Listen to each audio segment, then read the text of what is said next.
ಇನ್ನು ಹೈಕಮಾಂಡ್ನಿಂದ ಅಧಿಕೃತವಾಗಿ ಸಚಿವರ ಲಿಸ್ಟ್ ಹೊರಬಿದ್ದಿಲ್ಲ. ಈವರೆಗೂ ಯಾರಿಗೂ ಹೈಕಮಾಂಡ್ನಿಂದ ಕರೆ ಬಂದಿಲ್ಲ. ಅಧಿಕೃತವಾಗಿ ಯಾರಿಗೂ ಕೂಡ ಕಾಲ್ ಬರದ ಕಾರಣ ಆತಂಕ ಸಚಿವ ಸ್ಥಾನದ ಆಕಾಂಕ್ಷಿಗಳಲ್ಲಿ ಹೆಚ್ಚಾಗ್ತಾ ಇದೆ. ಯಾವ ಕ್ಷಣದಲ್ಲಿ ಏನ್ ಬೇಕಾದರೂ ಆಗಬಹುದು ಎಂಬ ಟೆನ್ಷನ್ ಇದೆ. ನಿನ್ನೆ ಹೆಸರಿದ್ದವರಿಗೂ ಕೂಡ ಇಂದು ಹೆಸರನ್ನ ಕೈಬಿಡುವ ಆತಂಕ ಎದುರಾಗಿದೆ. ನಿನ್ನೆ ಲಿಸ್ಟನ್ನು ತಯಾರು ಮಾಡಿದ್ರು. ಮೊನ್ನೆಯಿಂದಲೂ ಕೂಡ ಸಚಿವ ಸಂಪುಟ ರಚನೆಗೆ ಸಂಬಂಧಪಟ್ಟಂತೆ ಹೈಕಮಾಂಡ್ ಮಟ್ಟದಲ್ಲಿ ನಿರಂತರವಾಗಿ ಸರಣಿ ಸಭೆಗಳು ನಡೀತಾನೆ ಇದೆ. ನಿನ್ನೆ ಇದ್ದವರ ಹೆಸರು ಇವತ್ತಿರಲ್ಲ, ಇವತ್ತಿದ್ದವರ ಹೆಸರು ನಾಳೆ ಇರಲ್ಲ ಅನ್ನೋ ಪರಿಸ್ಥಿತಿ ಕಾಂಗ್ರೆಸ್ ಪಾಳೆಯದಲ್ಲಿ ನಿರ್ಮಾಣ ಆಗಿದೆ.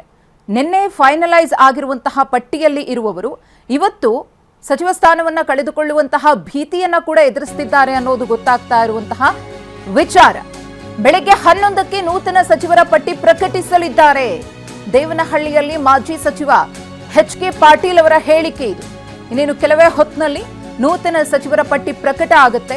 ವರಿಷ್ಠರು ಪರಿಶೀಲನೆಯನ್ನ ಮಾಡಿ ಸಚಿವರ ಪಟ್ಟಿಯನ್ನ ಪ್ರಕಟ ಮಾಡ್ತಾರೆ ಅಂತ ಎಚ್.ಕೆ. ಪಾಟೀಲ್ ಮಾತನಾಡಿದ್ದಾರೆ.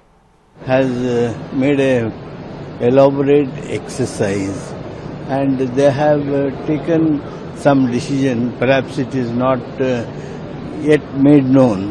Maybe by 10 o'clock or 11 o'clock the names will be announced. No, it depends. Whatever High Command is going to take decision, that will be decision for all of us. Yesterday our High Command has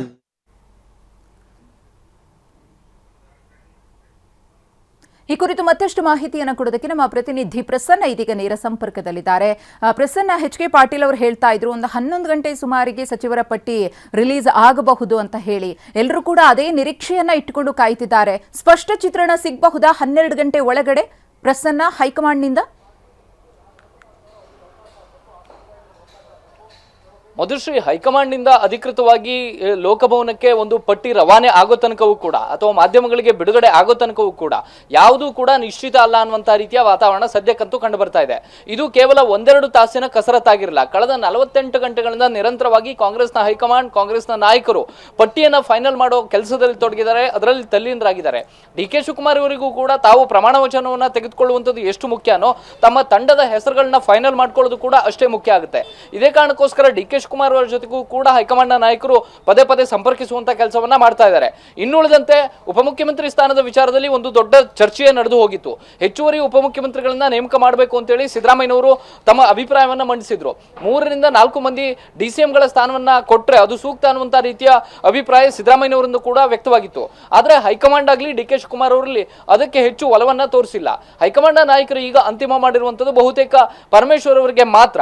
Parameshwar ಅವರ ಅನುಭವದ ಆಧಾರದ ಮೇಲೆ ಅವರು ಪಕ್ಷಕ್ಕೆ ಮಾಡಿದಂತಹ ಕೆಲಸ ಇರಬಹುದು ಅಥವಾ ಮುಂದಿನ ದಿನಗಳಲ್ಲಿ ಇಡೀ ಪಕ್ಷ ಮತ್ತು ಸರ್ಕಾರ ಎರಡನ್ನೂ ಕೂಡ ಬ್ಯಾಲೆನ್ಸ್ ಮಾಡ್ಕೊಂಡು ಹೋಗುವಂತ ನಿಟ್ಟಿನಲ್ಲಿ ಒಂದು ಉಪಮುಖ್ಯಮಂತ್ರಿ ಸ್ಥಾನ ಕೊಟ್ಟರೆ ಸೂಕ್ತ ಅನ್ನುವಂತ ನಿರ್ಧಾರಕ್ಕೆ ಹೈಕಮಾಂಡ್ ಬಂದಿದೆ. ಆ ಸ್ಥಾನ ಇದೀಗ ಪರಮೇಶ್ವರ್ ಅವರ ಪಾಲಾಗ್ತಾ ಇದೆ. ಜೊತೆಗೆ ಪರಮೇಶ್ವರ್ ಅವರು ದೆಹಲಿಗೆ ಹೋಗಿ ಲಾಬಿಯನ್ನ ಮಾಡಿರಲಿಲ್ಲ. ಕೇವಲ ಸಿದ್ದರಾಮಯ್ಯನವರು ಮಾತ್ರ ಪರಮೇಶ್ವರ್ ಅವರ ಅನುಭವದ ಆಧಾರದ ಮೇಲೆ ಅವರಿಗೆ ಡಿಸಿಎಂ ಸ್ಥಾನವನ್ನು ಕೊಡಿ ಅನ್ನುವಂತ ಒತ್ತಡವನ್ನು ಹಾಕಿದ್ರು. ಈ ಒತ್ತಡಕ್ಕೆ ಸದ್ಯಕ್ಕಂತೂ ಹೈಕಮಾಂಡ್ ಮಣಿದಂತೆ ಕಾಣಿಸ್ತಾ ಇದೆ. ಮತ್ತು ಡಿ.ಕೆ. ಶಿವಕುಮಾರ್ ಅವರು ಕೂಡ ಉಪಮುಖ್ಯಮಂತ್ರಿ ಆಗಿದ್ದಂಥವ್ರು. ಹೀಗಾಗಿ ಅವರು ಡಿಸಿಎಂ ಸ್ಥಾನವೇ ಬೇಡ ಅಂತ ನಿರಾಕರಿಸೋದಕ್ಕೆ ಸಾಧ್ಯವಿಲ್ಲ. ಹೆಚ್ಚುವರಿ ಡಿಸಿಎಂ ಬೇಡ ಅನ್ನುವಂಥ ಒಂದು ಅಭಿಪ್ರಾಯವನ್ನು ಮಾತ್ರ ಅವರು ವ್ಯಕ್ತಪಡಿಸಿದ್ದಾರೆ. ಈ ಕಾರಣಕ್ಕೋಸ್ಕರ ಇದೀಗ ಡಿಸಿಎಂ ಸ್ಥಾನದ ವಿಚಾರದಲ್ಲಿ ಒಂದು ಸಣ್ಣ ಮಟ್ಟಿಗಿನ ಕ್ಲಾರಿಟಿ ಸಿಕ್ಕಂತೆ ಕಾಣಿಸ್ತಾ ಇದೆ. ಅದು ಕೂಡ 11 ಗಂಟೆಗೆ ಬಿಡುಗಡೆಯಾಗುವಂಥ ಒಂದು ಪಟ್ಟಿಯಲ್ಲಿ ಒಂದು ಕ್ಲಾರಿಟಿ ಮತ್ತಷ್ಟು ಸಿಗಬಹುದು. ಇನ್ನುಳಿದಂತೆ ಕೆಪಿಸಿ ಅಧ್ಯಕ್ಷ ಸ್ಥಾನದ ವಿಚಾರದಲ್ಲಿ ಬಿ.ಕೆ. ಹರಿಪ್ರಸಾದ್ ಅವರ ಹೆಸರಿದೆ. ಆದರೆ ಅವರು ಸಚಿವ ಸ್ಥಾನದ ಆಕಾಂಕ್ಷಿಯಾಗಿದ್ದಾರೆ. ಸದ್ಯ ಕೆಪಿಸಿಯನ್ನು ತಾನು ವಹಿಸಿಕೊಳ್ಳೋದಕ್ಕೆ ಸಿದ್ಧ ಇದೀನಾ ಇಲ್ವಾ ಅನ್ನೋ ಬಗ್ಗೆಯೂ ಕೂಡ ಹೈಕಮಾಂಡ್ ನಾಯಕರಿಗೆ ಹರಿಪ್ರಸಾದ್ ಅವರು ಒಂದು ಕ್ಲಾರಿಟಿಯನ್ನ ಕೊಟ್ಟಿಲ್ಲ. ಈಗಲೂ ಕೂಡ ಅವರು ನಿರೀಕ್ಷೆಯನ್ನ ಮಾಡ್ತಾ ಇರುವಂತದ್ದು ಸಂಪುಟಕ್ಕೆ ತಮ್ಮನ್ನ ಸೇರ್ಪಡೆ ಮಾಡ್ಕೊಳ್ಳೋದಕ್ಕೆ ಹೈಕಮಾಂಡ್ ಗ್ರೀನ್ ಸಿಗ್ನಲ್ ಕೊಡುತ್ತೆ ಅನ್ನುವಂತ ನಿರೀಕ್ಷೆಯಲ್ಲೇ ಇದ್ದಾರೆ.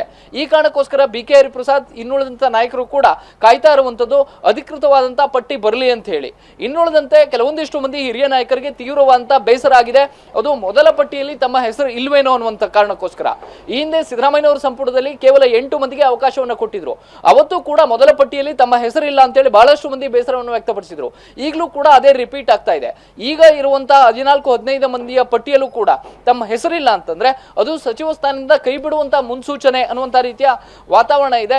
ಈ ಕಾರಣಕ್ಕೋಸ್ಕರ ಹಲವಾರು ಮಂದಿ ಚಲರಾಯಸ್ವಾಮಿ, ಸಂತೋಷ್ ಲಾಡ್, BK ಹರಿಪ್ರಸಾದ್ ಅವರು ಸೇರಿದಂತೆ HK ಪಾಟೀಲ್ ಸೇರಿದಂತೆ ಹಲವಾರು ಮಂದಿ ಅದನ್ನ ಎಕ್ಸ್ಪ್ರೆಸ್ ಮಾಡುವಂತ ನಿಟ್ಟಿನಲ್ಲಿ ಹೋಗ್ತಾ ಇಲ್ಲ. ಆದ್ರೆ ಬಹಳಷ್ಟು ಆತಂಕ ಮತ್ತು ಬೇಸರ ಅವ್ರನ್ನ ಕಾಡ್ತಾ ಇದೆ. 15 ಜನರ ಪಟ್ಟಿಯಲ್ಲಿ ತಮ್ಮ ಹೆಸರು ಇಲ್ಲದೆ ಹೋದ್ರೆ ತಮ್ಮ ಪರ್ಫಾರ್ಮೆನ್ಸ್ಗೆ ಏನು ಬೆಲೆ ಅನ್ನುವಂಥ ರೀತಿಯ ಪ್ರಶ್ನೆಗಳನ್ನ ಅವರು ಎತ್ತುತ್ತಾ ಇದ್ದಾರೆ. ಮತ್ತು ತಮ್ಮ ಕೆಲಸ ಕಾರ್ಯದ ಆಧಾರದ ಮೇಲೆ, ತಮಗೆ ಹಿರಿತನದ ಆಧಾರದ ಮೇಲೆ ಈ ಪಟ್ಟಿಯಲ್ಲಿ ಅವಕಾಶ ಸಿಗಬೇಕಾಗಿತ್ತು ಅನ್ನುವಂಥದ್ದು ಹಿರಿಯರ ಅಭಿಪ್ರಾಯ.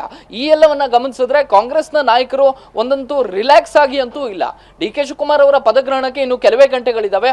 ಒಂದೊಂದು ನಿಮಿಷ ಕೂಡ ಇಂಪಾರ್ಟೆಂಟ್, ಒಂದೊಂದು ಭೇಟಿ, ಒಂದೊಂದು ಕರೆ, ಈ ಎಲ್ಲವೂ ಕೂಡ ಮುಖ್ಯ ಆಗಿರುವಂತಹ ಹಿನ್ನೆಲೆಯಲ್ಲಿ ಇದೀಗ ಪಟ್ಟಿಯನ್ನ ಹೈಕಮಾಂಡ್ ಎಷ್ಟರ ಮಟ್ಟಿಗೆ ಪರಿಷ್ಕರಣೆ ಮಾಡುತ್ತೆ ಅನ್ನುವಂಥದ್ದು ಕೂಡ ಸಾಕಷ್ಟು ಒಂದು ರೀತಿಯ ಕದನ ಕುತೂಹಲದ ರೀತಿಯಲ್ಲಿ ವಾತಾವರಣವನ್ನು ಕಲ್ಪಿಸುವಂತೆ ಮಾಡಿದೆ.